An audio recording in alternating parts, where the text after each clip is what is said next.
അഭ്യുദയനായ യേശുക്രിസ്തുവിന്റെ നാമത്തിൽ എല്ലാവർക്കും എന്റെ സ്നേഹവന്ദനം. ഞാൻ ഇന്നിവിടെ പറയാൻ പോകുന്നത് ഒരു കഥയാണ്. കഥയുടെ പേര് ഉടഞ്ഞ പാത്രം. ഒരു ഗ്രാമത്തിൽ വൃദ്ധയായ ഒരു സ്ത്രീ ജീവിച്ചിരുന്നു. അവരുടെ വീട്ടിൽ വെള്ളമില്ലായിരുന്നു. അതുകൊണ്ട് അവർ സ്ഥിരമായി ദൂരെയുള്ള ഒരു നദിയിൽ നിന്നാണ് വെള്ളം കോരുവാൻ പോകുന്നത്. അവരുടെ കയ്യിൽ 2 കുടങ്ങൾ ഉണ്ടായിരുന്നു.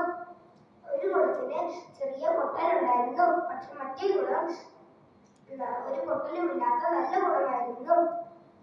ഈ പൊട്ടിയ 2 കുടത്തിലും ഈ സ്ത്രീ വെള്ളം നിറച്ച് മടങ്ങി വരുമ്പോൾ പൊട്ടിയ കുടത്തിൽ നിന്ന് വെള്ളം കുറച്ചായി വഴിയിൽ പോകുമായിരുന്നു.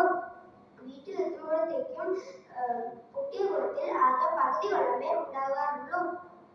അപ്പോൾ ഈ നല്ല കുടം, ഒരു പൊട്ടലുമില്ലാത്ത നല്ല കുടം, ഈ പൊട്ടിയ കുടത്തെ നോക്കി കളിയാക്കും. നിന്നെ കൊണ്ട് എന്തിനു കൊള്ളാം? നിന്നെ കൊണ്ട് ഒരു പ്രയോജനവുമില്ല. അവർ നിന്നെ വെറുതെയാണ് ചുമക്കുന്നത്. നീ പകുതി വെള്ളവും വഴിയിൽ കളഞ്ഞിട്ട് വരും. കുറെ നാളുകൾ കഴിഞ്ഞപ്പോൾ, ഏകദേശം 2 വർഷം കഴിഞ്ഞപ്പോൾ, ഈ പൊട്ടിയ കുടം ഈ സ്ത്രീയോട് ഒരു കാര്യം ചോദിച്ചു. ഞാൻ പൊട്ടിയെന്ന് പറഞ്ഞിട്ടും നിങ്ങൾ എന്തിനാണ് എന്നെ വെറുതെ ചുമക്കുന്നത്? ഞാൻ നിങ്ങൾക്ക് ഒരു പ്രയോജനവുമില്ല. അപ്പോഴും ഈ സ്ത്രീ ഒന്നും മിണ്ടിയില്ല. ഇവർ പതിവ് പോലെ നദിയിൽ നിന്ന് വെള്ളം കോരി മടങ്ങി വരുമ്പോൾ ഈ സ്ത്രീ ഈ പൊട്ടിയ കുടത്തിനോട് ഒരു കാര്യം പറഞ്ഞു. നിന്റെ സൈഡിലുള്ള വഴിയരികിലോട്ടൊന്ന് നോക്കിക്കേ. അപ്പോഴാണ് ഈ പൊട്ടിയ കുടം ഒരു കാര്യം മനസ്സിലാക്കിയത്. തന്റെ സൈഡിലുള്ള വഴിയരികിൽ മാത്രം നിറയെ പൂക്കളും ചെടികളും വളർന്നു നിൽക്കുന്നു. പക്ഷെ മറ്റേ കുടത്തിന്റെ സൈഡിലോ ഒന്നുമില്ല. എന്നിട്ട് ആ സ്ത്രീ ആ പൊട്ടിയ കുടത്തിനോട് പറഞ്ഞു, നിന്റെ പൊട്ടൽ മനസ്സിലാക്കിയപ്പോൾ തന്നെ ഞാൻ കുറെ വിത്തുകൾ ഇവിടെ ഇട്ടിരുന്നു. നമ്മൾ നദിയിൽ നിന്ന് മടങ്ങി വരുമ്പോൾ നീ ചെടികളെയും പൂക്കളെയും ഒക്കെ നിറയ്ക്കാറുണ്ട്.